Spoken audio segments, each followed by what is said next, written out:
Hey guys, welcome to the Field of 68 YouTube channel. If you like what you see here, hit that subscribe button and you'll get more college basketball content just like this. I'm going to start with the biggest boy name.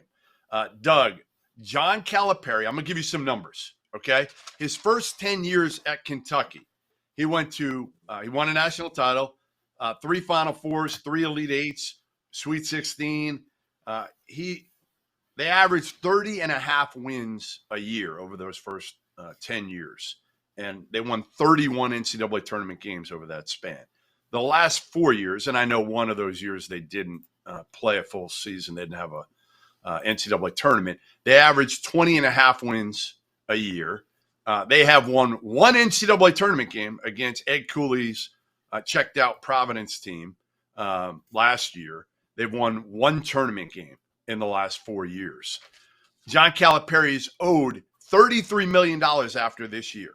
Will still be owed. Is he on the hot seat, Doug? What has to happen for John Calipari not to be the coach next season at Kentucky? I think they'd have to have an NIT like a collapse or barely sneak into the NCAA tournament. It's so much money. And the challenge is, and I think you're seeing this actually at Alabama in football, is, the landscape has changed so dramatically. Because unlike football, you have overtime elite, you have the NBL, you have the G League Ignite, taking away, let's just say, half of the top 10 players in every year's class.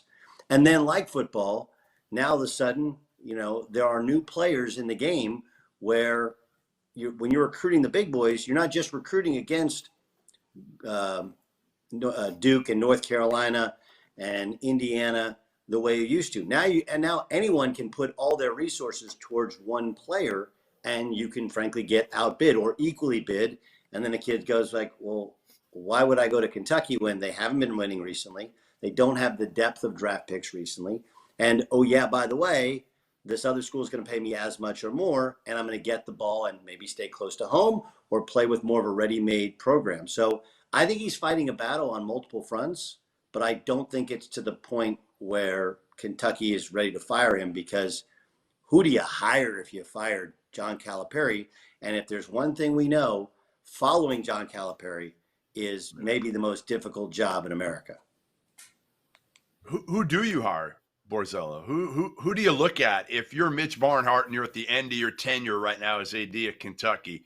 If you make a move with John Calipari, and I agree, I think it would have to be NIT or a high seed in the NCAA tournament and kind of a St. Peter's repeat from 2 years ago for the fan base to get you still think, so up in arms. It doesn't – if they have a St. Peter's type thing, it means they were a 2 seed, won like 30 games. I don't see him being fired if they do that. Like, I really do think it would take an NIT thing, an NIT appearance, and just a dreadful like second half of the season. The other problem is, like you just mentioned, who do you hire? Like, if you're Kentucky, you have to take the biggest of swings.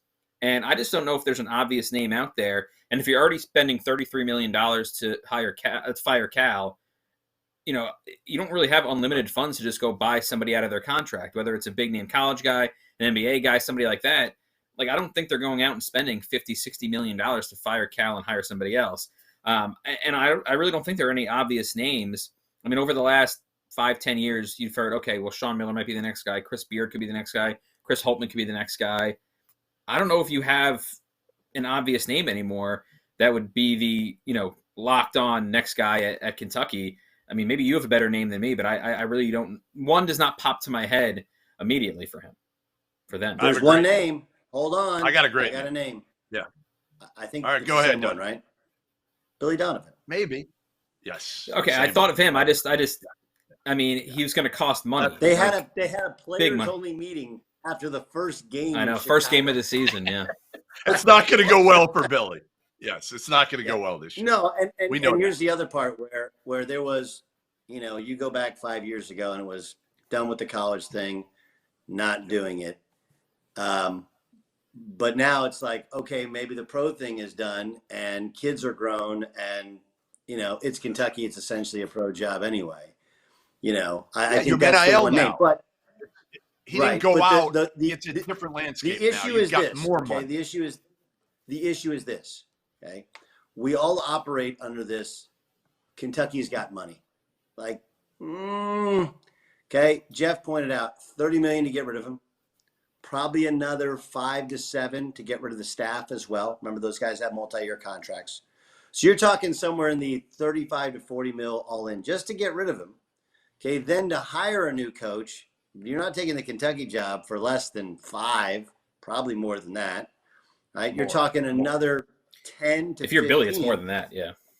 Right, but that way again, then here's the other calculation. Then you got to get the NIL right, which is several $1 million. Let's just say conservatively $5 million. Okay, so and then remember, you're asking all of these same donors, hey, we need you to pay all this money. And then, oh yeah, by the way, football is calling the exact same donors, but like, yo, you want to compete in the SEC? You got to pony up. That's what's really going on in these campuses, that we operate on this belief that, you know, the big boys have all this money. They have more money than the little guys, but there are not endless amounts of money. People go like, I'm out at some point. You can only call me so much. New facilities you called me for. You know, you had to tighten up the baseball coach you got me for, the women's basketball, the football, and now basketball, and you want more money. The only thing I'd say, Doug, here's the only thing I'd say is you're not going to ever have to pay him $33 million because of the offset. He's going to get another job. You know, but we go back to the money. I mean, I'm with Doug on there's not unlimited funds. I mean, he's been calling for like a new practice facility / sports science place for years now. Which is dumb, by the way. Which is dumb. Yeah, I'm not saying whether it's smart or dumb. It's just if they had unlimited money, but it's just yeah. I mean, I'm saying they have money. It's just they don't have. They probably don't have 50, 60 million they want to go spend on a coaching change when it's not Kentucky expectations, but it's not bad. I mean, he's still getting number 1, number 2 recruiting classes. Aside from the disaster of a few years ago, so they're still competitive. Right. Thank you for watching the Field of 68. If you've enjoyed what you've seen here, hit that like button, share this link with your friends, or check out the description for some other places that you can consume Field 68 content.